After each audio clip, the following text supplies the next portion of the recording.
What if I told you that your methodology chapter could be silently costing you up vital points? The methodology chapter can make or break your dissertation, and every year I see students lose marks in this chapter for the same avoidable reasons. Even when their topic is great, their analysis solid, and they've done the hard work, the methodology chapter lets them down. You might think your methodology chapter is fine, but if it is too generic or missing key details, you're handing away marks you could easily keep.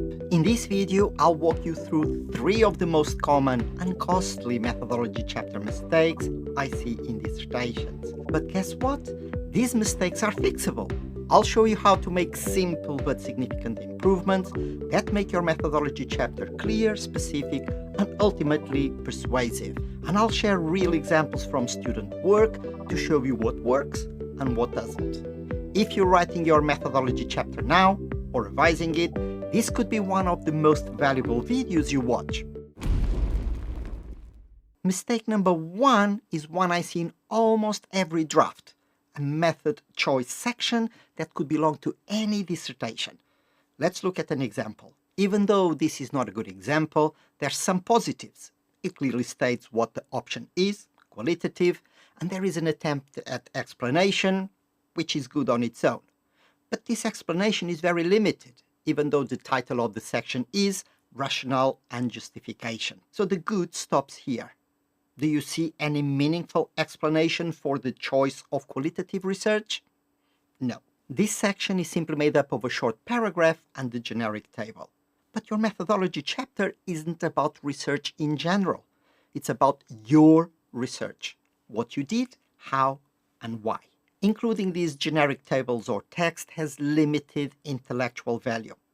After all, anyone can go to a book and copy this material. Perhaps more importantly, it distracts you and also robs you of a valuable word count to address the purpose of the methodology, which is, as I said before, to explain your methodological choices, what you've done, how, and why. So, what should the explanation look like? Basically, each paragraph should have some link to the specifics of your research. You can and should use some of these specific advantages and disadvantages, but to explicitly explain your choices. After all, not all these characteristics, research purpose, data type, sample size, data collection, data analysis, key strengths and key limitations are key to explain your choice. So what you have to do is to select those few that have really driven your decision. If you've selected qualitative research, it is because some of its advantages make it suitable for your study. This should be the basis of your explanation. Alternatively, you can also explain why you rejected the other option, in this instance, quantitative research. Presumably, this was because some of its disadvantages make it unsuitable for your study. Together, these explanations will provide a robust defense of what you've done. Let's look at a good example. In this example, there is no generic table, and this is because the student did what she was expected to do. The student starts with explaining why primary data was necessary, relating it to the context of the research. In this instance, it was a novel context. One key feature of this section is that the student covers paradigm, the type of reasoning, and methodological choice all at once, which is not always the norm. For undergraduate and master students, doing this together is probably fine, because the types of reasons to explain them tend to be similar. However, for PhD, you will probably be separating them, as you are expected to engage with these issues at a deeper level. Going back to the explanation, these options are clearly identified. This study takes an interpretivist, inductive, and qualitative approach. And the section finishes with explaining why qualitative research. She adopts a writing style that I really like because she clearly isolates and identifies the reasons for the choice. In this instance, 3 main reasons. And this is great because, as I've previously said, this is the essence of the methodology chapter.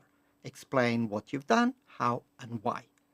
The way she structured the explanation I don't have to make much effort to identify the reasons behind their choice. The explanation based on these 3 reasons is a very good example of how a student can frame qualitative choices not just as personal preference, but as a theoretically grounded and contextually appropriate methodology. Contrary to the previous example, this section is clearly related to the context of the research. If I read only this text, I know that the research was on organizational improvisation, and even what about it? Outcomes, barriers, and facilitators. If you want to write a strong methodology chapter, you have to master the literature review so that your choices are informed by the literature. I have created a free literature review masterclass which will help you to level up your literature review skills. Details are in the description below. Next, we will look at a mistake that even the best students make without realizing it. The second mistake students make when writing the methodology chapter is failing to explain the design of the data collection instrument thoroughly. Instead, they simply provide very brief information about their instrument, whether an interview brief or a questionnaire, and then place more detail as an appendix, usually in the form of a full interview brief or a questionnaire. However, this is not good practice because it does not address the vital question your methodology should answer in this section: what questions were asked and why. By overlooking this, students fail to adequately address one of the most vital components of the methodology chapter. After all, the extent to which the data collection instrument was well designed influences the quality of the data collected and therefore of the entire study. If you ask the wrong questions or the right questions in the wrong way, the quality of the data is going to suffer. And this is why I encourage my students to spend as much time as possible getting this right. My advice here is more flexible with interviews, as the student can always improve the script after doing the first interviews without having to start from scratch. This is something that does not happen with questionnaires.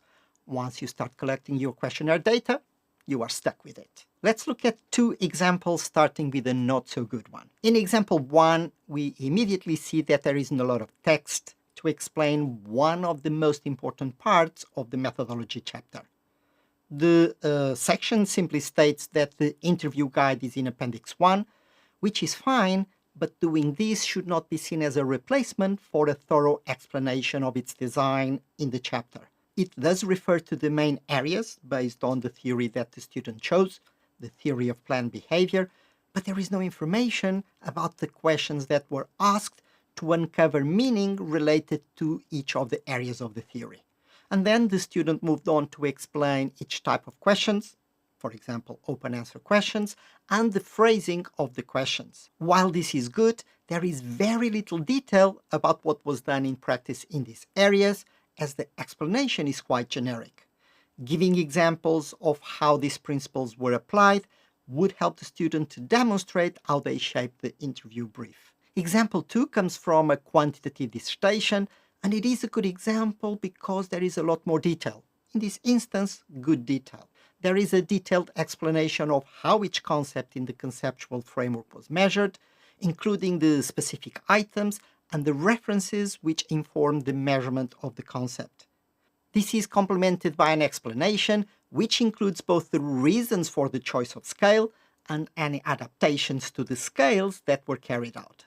This is an excellent example because after reading the section, I know what the student did, in this instance what questions were asked in the questionnaire, how she did it, how she asked these questions, and why she did it that way.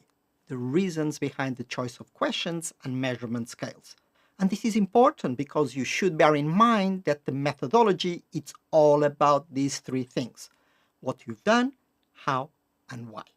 If you are finding this video helpful and want step-by-step guidance for writing your dissertation, I've created the virtual tutor resource, a resource packed with practical videos that walk you through every stage, from refining your research questions to writing a detailed and high-impact methodology chapter. And if you're looking for more tailored support, I also offer one-to-one dissertation supervision, where we work through your project together, clarifying your structure, refining your arguments, and making sure your work meets the standards you are aiming for. Details about these are in the description below. A very similar weakness is often found when explaining how the data was analyzed. And this is mistake number 3. You explain your data analysis strategy generically. Let's look at examples. In this first example, the student explains that the analysis of the qualitative data followed Braun and Clark's 6-phase framework, with the student going on to explain each of these 6 phases. However, they are only explained generically. Laying out the generic principles is a good start, but it's not enough as it misses out on a vital element: how these stages were interpreted and applied in practice when analyzing the dataset. After reading the section, we don't know, for example, what was considered to be a theme and what was not, how themes were created and merged, and what challenges and dilemmas the student come across when analyzing the data and how they were resolved. Obviously, you cannot explain every single detail about your data analysis strategy. And my advice here is to use indicative examples to illustrate how you interpreted and applied the generic process. As a dissertation marker, seeing very generic sections is frustrating. After all, most students employed some sort of analysis strategy, but they just don't explain it in enough detail, losing points unnecessarily. This second example, also from a qualitative study, is much better. Just look at the length of the explanation. This study used a different process called lathering, and after presenting the generic process, the student provides a thorough explanation of how it was applied in practice. It talks about the mental rules that were applied when interpreting the data, and it then reflects on some of the challenges, notably the subjectivity one. The student then finalizes with an explanation as to why the last step in the standard lathering process was not carried out. And this last step is about building something called hierarchical value maps, or HMVs. And this is followed by an explanation of what was done instead. In this example, we see the purpose of the methodology chapter being met to an excellent level. We know how she analyzed the data and why she did it that way. Like in mistake number 1, a key difference between the 2 examples that we've just seen is that in the first we have no clue what the dissertation is about. That text could be in any qualitative dissertation. And in the second, we know what it is about. It's about prestige values. And therefore, the second one addresses a key purpose of the methodology chapter, which is all about your methodology, or in this instance, your data analysis. The golden rule when writing your methodology chapter is that if it sounds like it comes from a textbook, you should change that and make sure it comes from your brain. And you do this by thoroughly explaining what you've done and why, always relating to your study. And obviously, you can and should use the generic principles that you find in sources like methodology textbooks, not only to help you decide what to do, but also to help you explain why you've done it that way. But remember, this explanation always needs relating to your particular study, to the characteristics of your study. If this video helped, don't miss out this video where I explain the 4-step process you should follow when writing your methodology chapter, and YouTube thinks you will like this one. Thanks for watching.